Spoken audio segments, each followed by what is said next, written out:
Ya,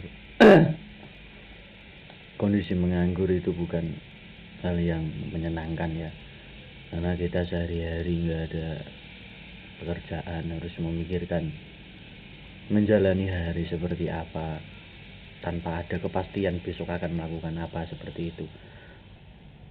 Tapi pada keyakinan seorang penganggur yang belum mendapatkan pekerjaan tetap, ia akan tetap bangun pagi, ia akan tetap yakin, akan tetap membuka lowongan, akan tetap mencari-cari info pekerjaan pada teman-teman, entah di internet, entah di media sosial seperti itu. Tapi banyak orang yang tidak bisa mengerti akan kondisi seseorang yang menganggur seperti itu, bahwa pada kenyataannya seorang laki-laki yang menganggur akan dicap pemalas, akan dicap tidak bisa mencari pekerjaan atau tidak bisa melakukan apapun, tidak mempunyai keterampilan seperti itu. Tapi saya sendiri yang mengalami pengangguran yang kurang lebih selama hampir 3 bulan ini, saya merasakan banyak hal yang begitu banyak yang menerpa ke diri saya. Entah saya rajin beribadah, entah saya rajin bersyukur seperti itu yang semula saya tidak pernah, ataupun selalu mengutuk keadaan yang seperti ini, atau menyalahkan keadaan. Ya begitulah kondisi seorang penganggur, banyak tekanan, banyak ekspektasi yang datang.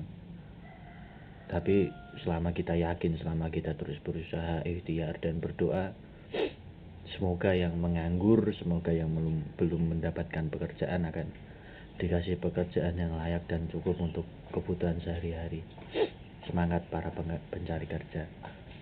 Tapi di sisi lain kita harus memikirkan kondisi psikologis kita, agar kita tidak terlalu stres, tidak terlalu banyak tekanan, tidak terlalu banyak ekspektasi harus bekerja seperti ini, harus bekerja seperti itu. Tapi pada kenyataannya banyak pekerjaan yang tidak sesuai ataupun tidak relevan terhadap diri kita. Contoh, kita harus bekerja selama beberapa jam dengan upah yang masih di bawah standar, yang bagaimanapun kita harus memilih antara kita harus bekerja atau kita harus memilih pekerjaan itu agar tidak menganggur. Tapi ketika kita harus memilih pekerjaan itu, kita juga harus memilih konsekuensinya, entah jam kerja lebih panjang dengan gaji sekian, atau kita ya sudah, kita yang penting kita mendapatkan pekerjaan seperti itu. Tapi banyak orang yang memikirkan jangka panjangnya ketika kita bekerja di suatu tempat yang mungkin dengan upah yang belum layak, dengan tunjangan yang belum layak seperti itu. Karena yang saya alami, banyak sekali lowongan pekerjaan tetapi dengan upah yang di bawah standar seperti itu. Mungkin itu yang menyebabkan pengangguran, menurut saya. Saya mengalami sendiri, dengan jam kerja yang panjang, mungkin dengan pekerjaan yang berat, dengan upah yang sebegitunya, dibandingkan dengan kebutuhan kita sehari-hari yang membumbung tinggi seperti itu. Mungkin kita harus mencari sampingan atau kerja ekstra. Ya saja kalau ada lemburan, kalau tidak ada, ya kita harus menerima gaji yang sudah ditetapkan seperti itu.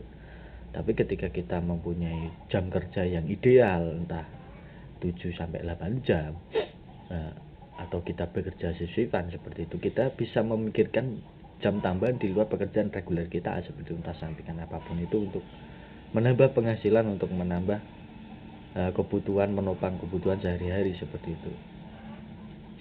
Ya itu saja untuk pesan seorang penganggur ya. Tidak untuk didengarkan juga tidak apa-apa, tetapi ya begitulah kondisi menganggur itu tidak enak sama sekali. Kita bingung harus melakukan apa. Banyak orang memberikan motivasi harus begini, tidak bisa, karena terkadang orang yang memotivasi kita itu belum tentu pernah di posisi kita seperti itu.